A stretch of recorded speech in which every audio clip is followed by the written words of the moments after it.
कई 100 साल पहले की ये कहानी है। एक गांव में रामचंद्र नाम का एक बड़ा ही ज्ञानी ब्राह्मण रहा करता था। रामचंद्र बचपन से ही ब्रह्मचारी था, इसलिए उसका परिवार के नाम से कोई नहीं था। हाँ, उसका एक बचपन से ही रविदास नाम का एक मित्र था। रविदास जो रामचंद्र के गांव से 3-4 गांव से दूर एक गांव में रहा करता था। वो जन्म से ही गूंगा और एक पैर से विकलांग था। एक बार रामचंद्र को जब मानसिक अशांति सी होने लगी, तब उसने सोचा अपने बचपन के मित्र से मुलाकात की जाए तो कुछ शांति मिले। ऐसा सोचकर रामचंद्र उसके मित्र के गांव जाने के लिए निकल पड़ा। रविदास के गांव जाने के रास्ते में 3-4 गांव और कुछ जंगल भी आते थे। रामचंद्र जब जंगल से होते हुए गुजर रहा था, तब उसके साथ सफर में महाकाल नाम का एक आदमी जुड़ गया। महाकाल का साथ पाकर रामचंद्र को भी अच्छा लगा और बातों बातों में उनका सफर अच्छा कटने लगा। चलते चलते रास्ते में जब पहला गांव आया, तो महाकाल ने रामचंद्र से कहा कि तुम आगे बढ़ो, मेरा इस गांव में कुछ काम है, उसे खत्म करके मैं तुम्हें आगे मिलता हूँ। रामचंद्र ने अपना सफर धीरे धीरे जारी रखा। वह अपने सफर में थोड़ा ही आगे बढ़ा था कि उसे पता चला उस गांव में कोई फांसी लगाकर मर गया है। आगे महाकाल फिर उसके सफर में साथ हो गए। वह दोनों अपना सफर जारी रखते हुए आगे बढ़ते गए। कई मीलों तक चलने के बाद फिर से एक गांव रास्ते में पड़ा, जहां फिर से महाकाल ने रामचंद्र से कहा कि मेरा इस गांव में कुछ काम है, जो पूरा कर मैं तुम्हें आगे मिलता हूँ। और वह उस गांव में चला गया। रामचंद्र ने फिर धीरे धीरे अपना सफर जारी रखा और थोड़ा आगे जाकर उसे खबर मिली कि उस गांव में एक आदमी को सांप काट गया और आदमी मारा गया। रामचंद्र सोच ही रहा था कि यह कैसा अजीब इत्तेफाक है कि जिस भी गांव में महाकाल जाता है, वहां कोई न कोई बुरी खबर आ जाती है। तभी महाकाल फिर से उसके साथ सफर में जुड़ गया। हालांकि रामचंद्र पूछना चाहता था, लेकिन वह महाकाल से हिचकिचाहट की वजह से कोई सवाल नहीं पूछ पाया। कुछ घंटों तक चलने के बाद फिर से एक गांव आया और फिर से महाकाल उस गांव में चला गया। और जब वह लौट के आया, तब तक रामचंद्र को पहले से पता चल चुका था कि उस गांव में आग लगने की वजह से कई लोगों की जान जा चुकी है। क्योंकि रामचंद्र इस बार आगे नहीं बढ़ा था और उसी गांव के पास वाले मंदिर पर रुककर यह सब देख रहा था। जब महाकाल रामचंद्र के पास वापस आया, तो इस बार रामचंद्र से रहा नहीं गया और उसने महाकाल से पूछा कि आखिर तुम कौन हो और क्या राज है कि तुम जहाँ भी जाते हो वहाँ पर कोई न कोई मर जाता है। रामचंद्र के पूछने पर महाकाल ने उसे सच सच बता दिया कि वह असल में यमराज का एक दूत है, जिसका काम ही लोगों की जान निकालना है। अब तक जो भी हुआ था, वह सब देखते हुए रामचंद्र को उसकी बात तो सच लग रही थी, लेकिन पूरी तरह से विश्वास नहीं हो रहा था। इसलिए उसने महाकाल से पूछ लिया, बताओ अब आगे किसकी मृत्यु होने वाली है। महाकाल, जो कई समय से रामचंद्र के साथ चल रहा था, उसे रामचंद्र का स्वभाव अच्छा लगा था, इसलिए उसने कुछ भी नहीं छुपाया। उसने रामचंद्र को बताया कि आगे जिस व्यक्ति की मृत्यु होने वाली है, वो कोई और नहीं बल्कि जिसे तुम मिलने जा रहे हो वही है। यानी कि आगे रविदास, जो कि खुद रामचंद्र का बचपन का मित्र है, उसी की जान जाने वाली थी। यह सुनकर रामचंद्र को दुख हुआ, लेकिन महाकाल ने उससे कहा कि रविदास की मृत्यु का कारण रामचंद्र खुद बनेगा। रामचंद्र ने सोचा कि मैं रविदास से मिलूंगा ही नहीं तो उसकी मृत्यु भी नहीं होगी। यह सोचकर उसने रविदास के गांव जाने का मन बदल दिया।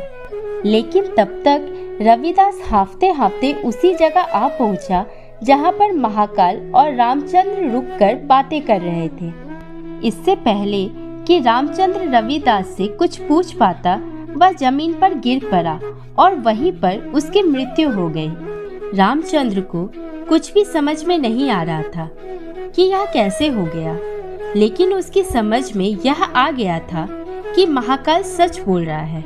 रामचंद्र ने महाकाल से पूछा, आपने तो कहा था कि रविदास की मृत्यु का कारण मैं बनूंगा, किंतु यह तो मुझे मिले बिना ही मर गया, ऐसा कैसे हुआ?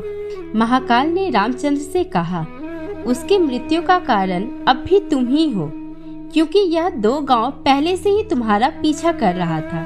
इसने तुम्हें देख लिया था, लेकिन गूंगा और एक पैर से अपंग होने की वजह से यह तुम्हारी जितनी तेजी से तुम्हारी तरफ बढ़ नहीं पाया और ना ही तुम्हारा ध्यान अपनी तरफ खींच पाया। बेचारा लगातार तुम्हारा पीछा करता रहा। जब तुमने आगे बढ़ना रोककर एक जगह पर मेरा इंतजार किया, तब यह अपनी गति से चलते हुए तुम तक पहुंच गया। लेकिन इस बीच इसने थोड़ा सा भी आराम नहीं किया, जिस वजह से इसे दिल का दौरा पड़ा और यह मर गया। अपने बचपन के मित्र की मृत्यु से दुखी और यह जानकर और भी ज्यादा दुखी कि उसकी मृत्यु का कारण भी वह खुद ही है, रामचंद्र बहुत रोया। रामचंद्र ने खुद को संभाला और अपने मित्र की अंतिम क्रिया अच्छे से समाप्त की और अपने गांव की तरफ लौटने लगा। जाते जाते रामचंद्र के मन में सवाल उठा कि उसकी मृत्यु कब होने वाली है, यह पता किया जाए। रामचंद्र ने महाकाल से विनती की कि वह उसे खुद के मृत्यु का समय और कारण बताए। महाकाल को लगा ब्राह्मण काफी समझदार है और महाकाल ने खुद देखा था कैसे रामचंद्र अपने परम मित्र की मृत्यु को भी झेल गया था और कम समय में ही स्थिर हो गया था। इसलिए महाकाल ने रामचंद्र को बताया कि तुम्हारी मृत्यु आज से 3 महीने बाद पड़ोसी राज्य में फांसी लगने से होगी। रामचंद्र अपने गांव लौट आया।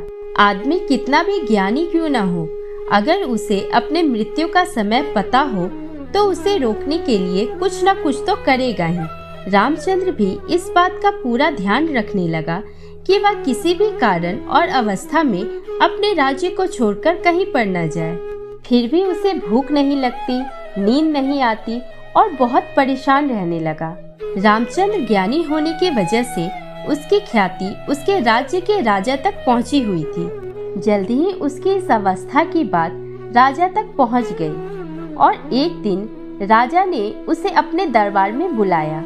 रामचंद्र को जब राजा ने दरबार में पूछा कि क्यों वह इतना दुखी रहने लगा है, तब रामचंद्र ने सारी बात राजा के आगे बता दी। राजा समेत सभी दरबारियों को इस बात से काफी आश्चर्य हुआ, क्योंकि सब लोग जानते थे कि रामचंद्र कभी झूठ नहीं बोलता है। इसलिए सभी ने विचार विमर्श करके रामचंद्र को राजा के महल में ही सुरक्षित स्थान पर रखने का फैसला किया।